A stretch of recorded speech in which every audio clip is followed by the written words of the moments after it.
Hi everyone, welcome back. In today's video, I'm musing about what I would buy for starting my wardrobe from scratch at the age of 51.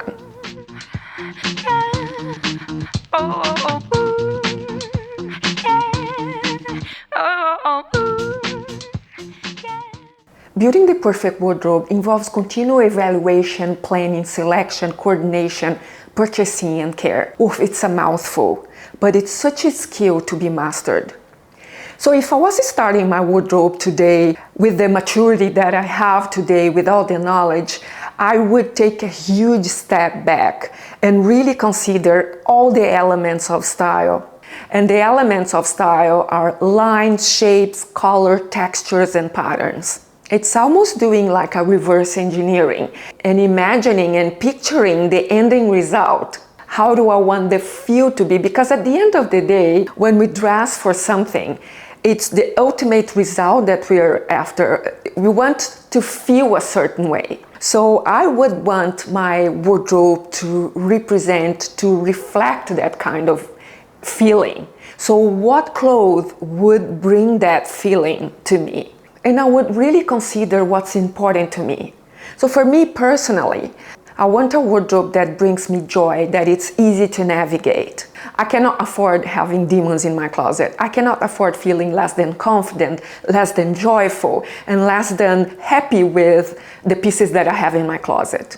I won't be too technical here, but it's really important to tackle the elements of style if you're talking about creating a perfect wardrobe. And among the elements of style that I mentioned earlier, I would definitely consider shape as the primordial element, and obviously color. And shape, as the name says, is what gives shape to the outfit or the garment. It's the outer line, it's the silhouette. When we do that with intention, we can create the shape we want. We can create a slimmer, taller shape, or the opposite if you want to. So that's the number one thing to master, how you want to look. The second element is obviously color. And for many, color is more important. But nothing is more important than shape. Color is secondary compared to shape.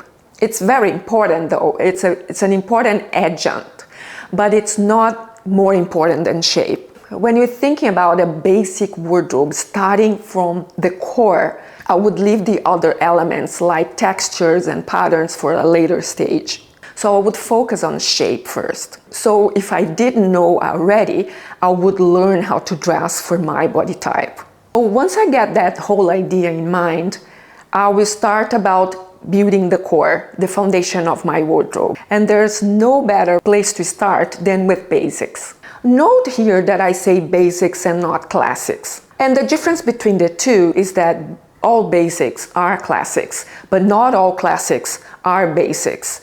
For example, an utilitarian jacket is a classic because it stands the test of time, but it's not a basic because it's got details to it. So fundamentally, when you look at a garment, if there's any detail of any sort, it's not a basic. Its main function is to be the foundation of your wardrobe. If you think of a building, for example, you need the base. The base is the structure, is what holds everything together. So that's exactly the same idea. The beauty of basics is that they can be dressed up or down. Therefore, they provide a variety of outfits, given that they are neutral colors as well. So the other thing that we're gonna consider in terms of color for the foundation of our wardrobe are neutrals. So I've always mentioned that we should have a good solid foundation to a wardrobe, but I actually never went into the actual pieces. So let's dig into them. Here are a few basics that would make a great core of your wardrobe. Several t-shirts, long and short sleeves in black and white. I wouldn't mind a striped one for variety. Straight leg jeans and pants, a fitted shirt and blazer, a coat, a sweater, and basic accessories. So that would be the core of your wardrobe. Therefore, you should be always tweaking and checking them and replacing them. And on the contrary, that many people may think they aren't boring because It will all depend on how you style them. And that's where the creativity comes in. If you wear basics from head to toe, yes, they can be boring. They are supposed to be the foundation, and then you go from there. You can take any direction. Having a fashion degree, obviously fashion is art, or styling is art. But even if you're not a fashion designer or you're not a stylist, you're still creating, you're still selecting, you're still coordinating, you're still styling your pieces. And that's such a big part of the creative process. So why basics? They don't draw the attention to them, therefore you can wear them on repeat. They take you from day to night and from week to weekend in a jiffy. You won't likely get tired of them. They will save you precious time and money because they're easy to style and they're affordable. I normally gravitate towards a clean cut for a neat fit that has definition. I also love a blend of cotton jersey because it conforms best to my curves. For variation, I like to have a fine knit that's got a bit of stretch to it, perhaps in a V-neck. I always make sure that I have all the basic colors: black, whites, grays, beiges. Nothing is as timeless and perennial as a cozy turtleneck. It has the ability to make every ensemble look seriously expensive. You can have as many as you like. There's no such a thing as having too many turtlenecks. Although my preference leans more towards a statement shirt, I find that every so often I need a plain solid shirt to offset the volume of other pieces. For example, if I intend to wear a blazer or coat over a shirt, I opt for a plain shirt or a t-shirt underneath, as it looks more neat. I recently fell all over again with the cashmere sweaters for their comfort and timeless elegance. They look perfectly with other pared-back classics, and equally as good with something more elevated. The best quality you get from the basics, the better wardrobe you have.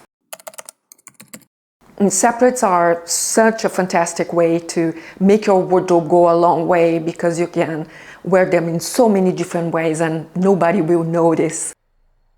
A well-cut blazer is the ultimate staple piece. Without it, no wardrobe would be complete. With so many options, a camel one is definitely your best choice because it goes with literally everything. It's timeless and elegant. A camel coat has exactly the same function as a camel blazer on colder days. A great option to start a wardrobe with would be one with clean elongating lines that provides a very polished look. I'm an undeniable lover of pants for their practicality.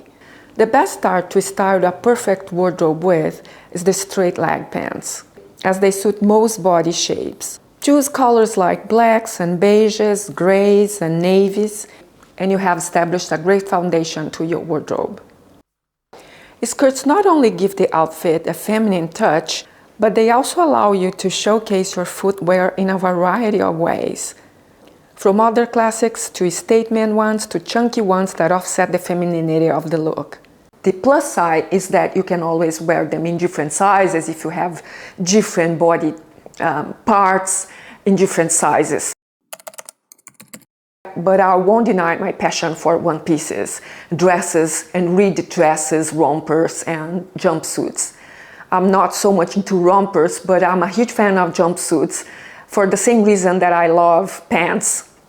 And I think that they are such a statement piece on those days where I can't think of what I'm gonna wear, the separates I'm gonna combine with. So it's one piece, out the door you go, you just accessorize according to the occasion. So for me, I always want to have a piece or two of dresses or jumpsuits in my wardrobe. Of course, you cannot have a lot of these pieces, or the predominant of your wardrobe cannot constitute of one pieces. They can be very limiting. And the piece I would start would be something very plain without any details, like a plain simple dress that I can wear all year round in a solid color, the color of your choice. So a dress that I can wear in summer with sandals, or I can wear in fall with a turtleneck underneath, or I can wear with underneath a coat in winter and boots, that kind of plain dress. No woman's wardrobe is complete without a plain dress. Needless to say, it doesn't need to be black. But since a little black dress is the epitome of chic, why not add it? A perfect fit is one to look for. I've had this one for over 20 years, and my love for it only grows stronger. Moving on from the basics, I would start thinking of statement pieces, not trendy pieces, although trends can be statement pieces sometimes. The statement pieces have a much longer life than trends. So statement pieces are the ones normally that you love, the pieces that make you feel special. They could be any detail, a special color or a pattern or a special cut or shape. A statement piece could be any accessory as well. It doesn't need just to be clothing. It could be pleated pants, it could be puffy sleeves, or it could be a different color. But remember that you cannot have too many statement pieces in your wardrobe as well, because they aren't easy to style. But once you have the basic foundation for your wardrobe, any statement pieces will be balanced out. A statement piece is supposed to draw the attention to it. So you normally do it to the parts of your body that you want to draw the attention to. And you keep the other parts that you don't want to draw the attention too much to the basics, because they won't draw the attention to them. So that's the thing that stylish women know very well. And once you master that, you're just gonna have so much fun styling. In style, balance is key. So when you go for one statement piece, that's when basics come in. They work together to give the look the balance it needs. This is one of my favorite skirts. I have to admit it's not easy to style it. Only a basic piece would offset its quirky style. Never underestimate the power of accessories. They add your personality, they add interest to the look. They can update your classics, and they also upgrade lesser quality pieces. Top tip here, don't go overboard to the point of creating conflict. For accessories to work, they have to look like they belong in the outfit. They have to be coordinated in terms of style, colors, and lines. Choose essential basic accessories in classic styles, smooth textures, dull in color, and simple patterns, and non-essential or statement accessories once you have the essentials in place. For me, that's how I would start my wardrobe from scratch today. I think it's a very refreshing way, because if you think of that as a reset, it's very empowering, because it's a question of a mindset. Now you have control. You always have control, but when you are aware that you are empowered, that you are in charge, that changes everything. It does take a little bit of planning and discipline to put a wonderful wardrobe that works for you, that make you feel terrific, but it's so worth it. I really hope this helped you and inspire you and took your fear out of fashion and out of wardrobe planning. Please let me know in the comment section below if you like this approach. I would love to interact with you. I hope you have a great day, and I'll see you in my next video. Take care, everyone. Bye bye.